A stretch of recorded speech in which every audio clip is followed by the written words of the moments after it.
네, 여러분들 우리 지난 시간에 당나라에 대해서 공부했었다면 이번 시간은 여러분들 동아시아 문화권의 공통적인 요소나 그 다음에 플러스 알파로 일본사에 대해서 공부해 보도록 해보겠습니다. 자, 일본사는 제가 간략하게 정리할 거니까 여러분들이 판서 중심이니까 잘 따라와 주시기 바래요.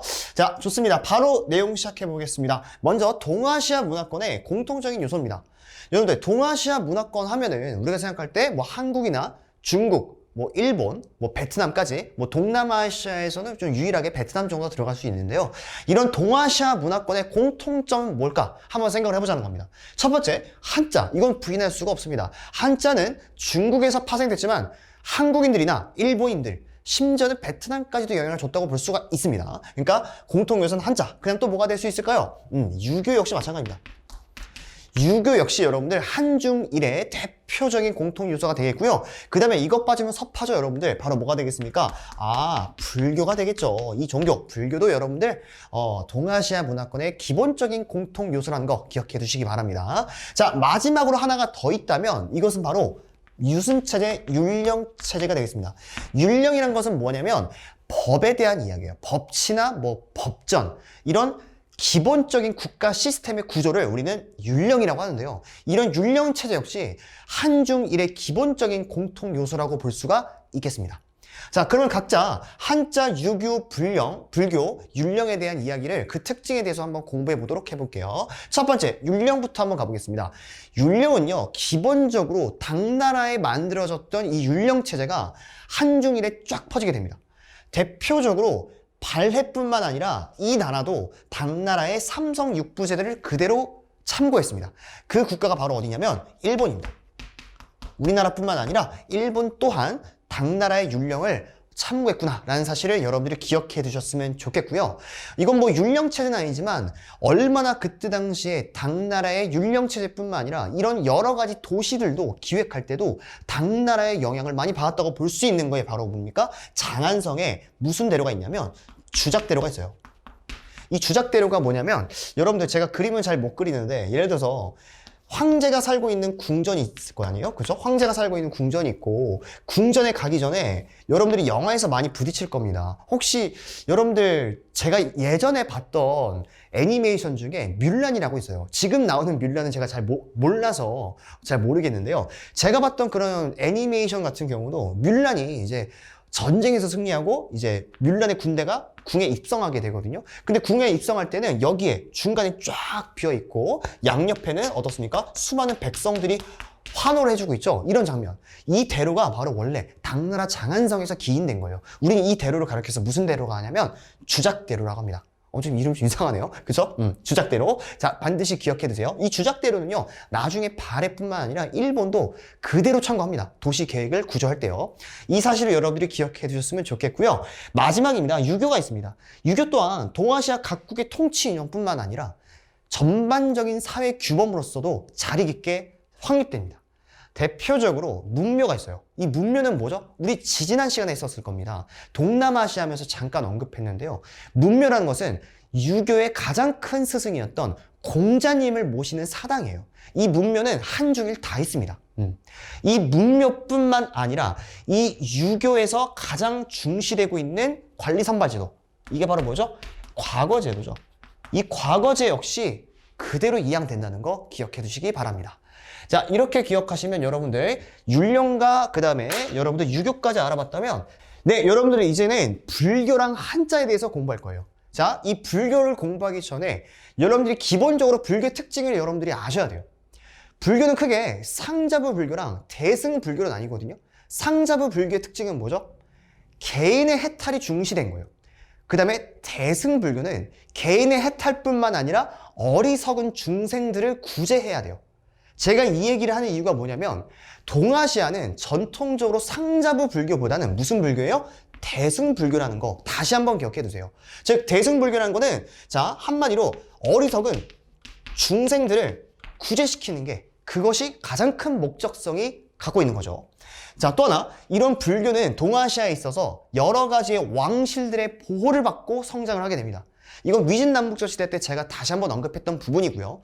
그 다음에 여러 가지의 불상이나 뭐 사찰, 사원이나 여러 가지 절들이 많이 건립되게 됩니다. 자, 대표적으로 불교는 이렇게 정리가 될 수 있다면 마지막 공통 요소인 한자. 한자는 여러분들이 좀 외울 게 있어요.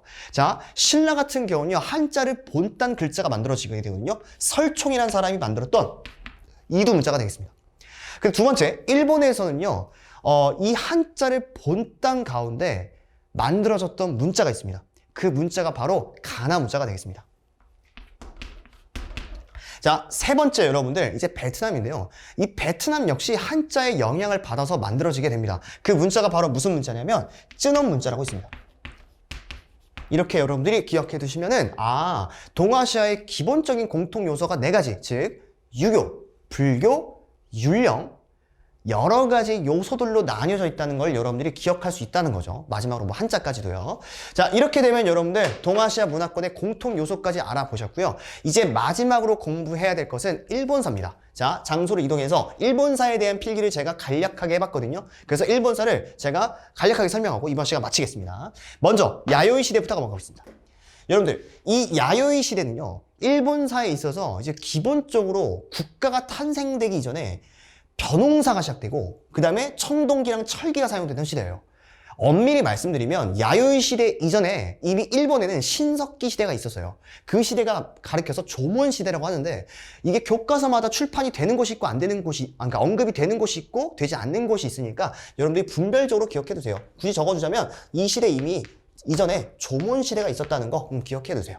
조몬 시대는 청동기가 아니라 신석기를 사용했다는 거, 이렇게 간략하게 기억하시면 될 것 같아요. 자, 그 다음 여러분들 한번 보겠습니다. 야요이 시대는 벼농사가 시작됐고, 비로소 어떻습니까? 점차 국가적인 형태를 띄어가려는 모습들이 있었어요. 청동기다, 철기를 사용하는 모습들. 이게 바로 야요이 시대의 특징이 되겠습니다. 근데 본격적으로 이제 일본사에 있어 대표적인 최초의 국가, 이 국가들이 바로 야마토 정권이 되겠습니다. 이 야마토 정권이 되면요, 첫 번째로 아스카 문화가 발달하거든요. 이 아스카 문화가 발달하게 된 계기가 바로 이 쇼토쿠 태자라는 한 명의 태자가 있습니다. 일본의 이 태자가 불교를 굉장히 강조합니다. 불교를 굉장히 강력하게 주장하는 게 거기서 만들어진 문화가 바로 아스카 문화라는 거 기억해 두시고요.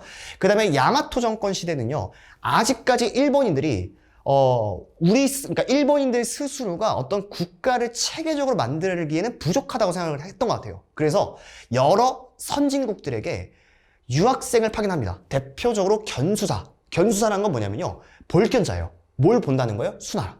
수나라를 보려고 파견한 사절단, 견수사가 되고요. 하나 더, 견수사뿐만 아니라 견당사도 파견합니다. 그럼 여기서 말하는 견당사는 당연히 당나라에 대한 유학생이겠죠. 이런 모습들이 있고요. 이것들을 바탕으로 드디어 다이카 개신이라는 사건이 이루어지게 됩니다. 다이카 개신은 이제 일본이 본격적으로 중앙집권 체제, 이제 완전하게 율령이 갖춰진 체제로 중앙집권 체제를 마련했다고 볼 수가 있는 거죠. 이것뿐만 아니라 야마토 시대에서 대표적인 특징은요, 최초로 일본이라는 국호를 사용했다는 점, 그 다음에 천황이라는 칭호도 사용했다는 점, 이렇게 두 가지 같이 기억해 두시면 좋을 것 같아요. 자, 야마토 정권 이후의 상황입니다. 제가 칸이 부족해서 밑에다 적었는데요, 바로 야마토 정권 이후부터는 나라 시대가 되겠습니다. 이 나라 시대에는요, 수도가 정말 중요하거든요. 이 수도가 바로 어디냐면요, 헤이조쿄입니다. 헤이조쿄가 지금 수도입니다. 수도. 헤이조쿄. 그 다음에 이걸 제가 말씀드리는 이유가 나중에 배울 헤이안 시대의 수도는 헤이안쿄거든요. 얼핏 보면 수도 이름이 비슷하니까 여러분들이 공부할 때 제대로 공부하셔야 돼요. 좋습니다. 나라 시대의 수도는 헤이조쿄고, 나라 시대 역시 견수사랑 견당사를 야마토 정권처럼 그대로 파견합니다. 자, 하지만 이제 슬슬 일본만의 어떤 역사적인 문화들이 발전하게 되는데요. 대표적으로 일본석이라는 가장 오래된 역사책이 편찬되게 됩니다. 자, 그 다음에 마지막으로는요, 일본 역사상 불교가 굉장히 발전합니다. 이 불교가 발전한다는 보여준 대표적인 유적지가 바로 도다이사라는 하나의 사찰이 있습니다.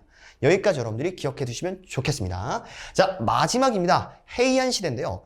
헤이안 시대는 굉장히 특이합니다. 어떤 점에서 특이하냐면 제가 미리 말씀을 드릴게요. 야마토 정권과 나라 시대 같은 경우는 중국이나 뭐 대표적으로 한반도에 여러 가지 선진 문물을 받아들이려는 노력들이 있었거든요. 근데 헤이안 시대부터는요, 이제 그런 노력들이 필요 없어져요.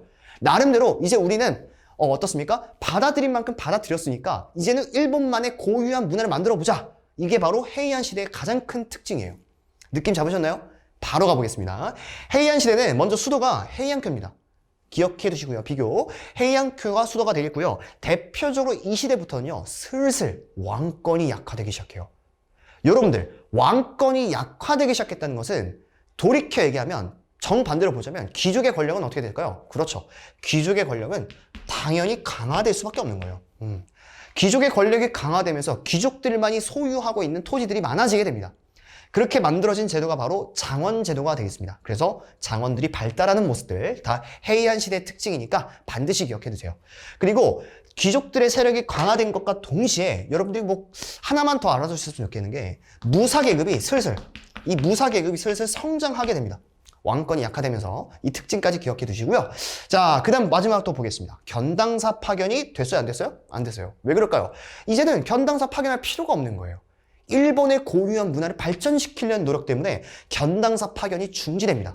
그러니까 여러분들 시험에서 보셨을 때 견당사 파견이 진행이 된 건 나라 시대나 야마토는 맞지만 중지가 됐으면 무조건 헤이안 시대 이후예요. 느낌 잡으셨나요? 자, 마지막으로 보겠습니다. 이렇게 견당사 파견을 중지하면서 일본의 고유한 문화를 발전시키려고 했습니다. 그래서 만들어진 문화가 대표적으로 국풍 문화가 되겠습니다. 즉, 국풍 문화는 어떤 특징이 있는 거예요? 일본 고유의 문화가 되겠습니다. 이게 바로 무슨 문화죠? 국풍 문화가 되는 거예요. 이 국풍 문화에서는요, 대표적으로 일본인들만이 성nhập 하려고 그렇게 만들었던 문자가 있는데 아까 배웠던 가나 문자가 되겠습니다. 여기까지 정리하시면 여러분들 우리가 일본사까지 다 완벽하게 정리가 된 것 같고요. 이제는 마지막으로 문제를 풀고 이번 시간 마무리해 보겠습니다. 자, 한번 보실게요. 자, 역사 문제 1입니다. 먼저 헤이안 시대에 대한 특징을 먼저 물어보고 있는데요. 자, 보겠습니다. 헤이안 시대의 특징으로 적절한 것입니다. 옳지 않은 것이 아니라 적절한 것입니다. 자, 한번 보겠습니다. 첫 번째, 일본의 독자적인 국풍 문화가 발전했다. 방금 배웠죠? 기억은 당연히 정답이 될 수밖에 없는 거죠. 자, 그 다음에 니은 한번 보겠습니다. 자, 견당사와 같은 유학생들이 파견됐다? 이거는 헤이안 시대의 특징이 아니에요. 헤이안 시대는 일본 고유의 문화잖아요. 그렇기 때문에 견당사 파견은 있을 수 없는 이야기예요. 자, 그 다음에 디귿 보겠습니다. 자, 수도가 헤이조쿄였다. 기억나세요, 여러분들? 헤이조쿄가 아니라 헤이안큐였던 거? 그러니까 디귿은 정답이 될 수가 없겠죠. 자, 리을 보겠습니다. 점차 귀족 세력의 힘이 강화되었다. 이거야말로 정답이 되겠죠. 헤이안 시대 때부터는 왕권이 약화되고 귀족의 권력이 강화되지 않습니까? 그러니까 정답은 여러분들 몇 번이 될까요? 기역과 리을이니까 정답은 뭐 5번 정도가 될 수 있겠네요. 좋습니다. 자, 그 다음에 역사 문제 2입니다. 여러분들. 자, 한자의 영향을 받아서 만들어진 베트남의 문자. 우리 이걸 뭐라고 하죠? 아까 배웠죠? 찌놈 문자가 되죠. 찌놈 문자. 찌놈 문자 기억을 해두시고요. 마지막 역사 문제 3번째입니다. 자, 여러분들. 일본이라는 국호와 천황의 칭호를 사용하기 시작한 거. 이 시대가 바로 무슨 시대죠? 여러분들, 야요이 시대인가요? 헤이안인가요? 나라인가요? 야마토인가요? 자, 바로 천황과 일본 국호 사용은 야마토 정권이 된다는 거 이렇게 기억을 해두시면 어렵지 않게 일본사가 마무리가 될 수가 있었습니다. 자, 여러분들 이렇게 진행해보시고 여러분들 오늘로써 사실상 중국사가 마무리가 된 것 같아요. 중국사랑 뭐 동아시아의 공통요소 일본사까지 동양사가 좀 마무리가 됐고요. 다음 시간에 이어서 여러분들 다음 진도에 대해서 나갈 수 있도록 해볼게요.